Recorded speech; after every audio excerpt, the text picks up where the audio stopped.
নমস্কার বন্ধুরা, Ramakrishna TV YouTube চ্যানেলের পক্ষ থেকে সকল মা বাবা দাদু দিদা ঠাকুমা ঠাকুর দাদা দাদা দিদি ছোট ছোট ভাই বোনদের জানাই অনেক অনেক ভালোবাসা, প্রীতি ও আন্তরিক শুভেচ্ছা। সবাই ভালো আছেন, ভালো থাকবেন। আমরা আখের রস খেতে খুব ভালোবাসি, তাই তো? আমরা যখন বাইরে বেরোই তখন দেখি কত আখওয়ালারা কি সুন্দর যে মেশিন দিয়ে টানতে টানতে আখের রস বিক্রি করে। কিন্তু আমরা একবারও কি জানি আখের রসে দুটি গুণ আছে? সেই দুটি গুণ কি কি? অবশ্যই আজকের ভিডিওটা অবশ্যই আপনারা মন দিয়ে শুনবেন, প্রথম থেকে শেষ অবধি আপনারা শুনবেন। এবং আমি আপনাদের আজকে বলবো আখের রসে দুইটি রহস্যজনক গুণ কি কি। কিন্তু তার জন্য আগে আপনাদের আমার রামাকৃষ্ণ টিভি ইউটিউব চ্যানেলকে সাবস্ক্রাইব করতে হবে, শেয়ার করতে হবে। আর নিত্য নতুন ভিডিওগুলো দেখার জন্য যেটা হচ্ছে আমার চ্যানেলের নিচে যে বেল আইকনটা সেটা প্রেস করে দেবেন। তাহলে আপনারা প্রত্যেক দিনের যে নতুন ভিডিওগুলো যে আমি যে পাবলিশ করি বা রিলিজ করি সেগুলো আপনাদের কাছে পৌঁছে যাবে। অ্যান্ড অবভিয়াসলি সাবস্ক্রাইব বাটনটা কিন্তু টিপতে ভুলবেন না। তো চলুন চলে আসি আমাদের আজকের টপিকে, আখের রসের রহস্যজনক দুইটি গুণ। সেটা কি?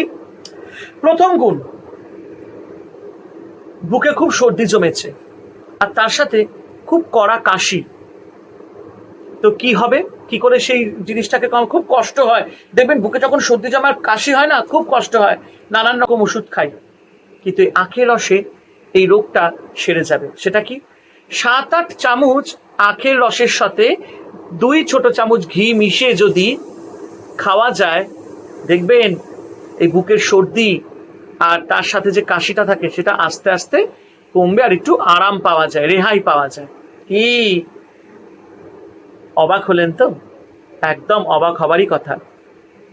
আর দ্বিতীয় রহস্যজনক উপকারটা কি? নাসারোগ কাকে বলে? নাক দিয়ে যখন অনেকের মাঝে মধ্যে রক্ত পড়ে, সেইটাকে বন্ধ করার জন্য দিনে 2 বার অন্তত অল্প অল্প করে একটু আখের রস নাক দিয়ে টানবেন। দেখবেন ওটা করতে করতে আস্তে আস্তে যাদের এই নাক দিয়ে রক্ত পড়ার যে একটা থাকে ঝামেলা, সেটা আস্তে আস্তে কমে যাবে। তাহলে আজকে আমরা আখের রসের এই দুইটি গুণ জানতে পারলাম, রহস্যজনক গুণ। অবশ্যই ট্রাই করবেন, কারণ আমিও কিন্তু রিসার্চ করে বার করেছি, তাই জন্য তো আমি এত বই পড়তে ভালোবাসি। তো কেমন লাগছে আপনাদের এই নবদার রামাকৃষ্ণ টিভি ইউটিউব চ্যানেল, সেটা অবশ্যই শেয়ার করে আমাকে জানাবেন। আর আমার ভিডিওগুলো অবশ্যই আপনারা একটু কমেন্ট করবেন যে আপনাদের কেমন লাগছে। আরও নতুন নতুন ভিডিও নিয়ে আসবো। সবাই ভালো থাকবেন, আনন্দে থাকবেন, ঈশ্বরকে ভালোবাসুন, তার সেবা করুন, ভক্তি ভরে ডাকুন, দেখবেন ভালো থাকবেন।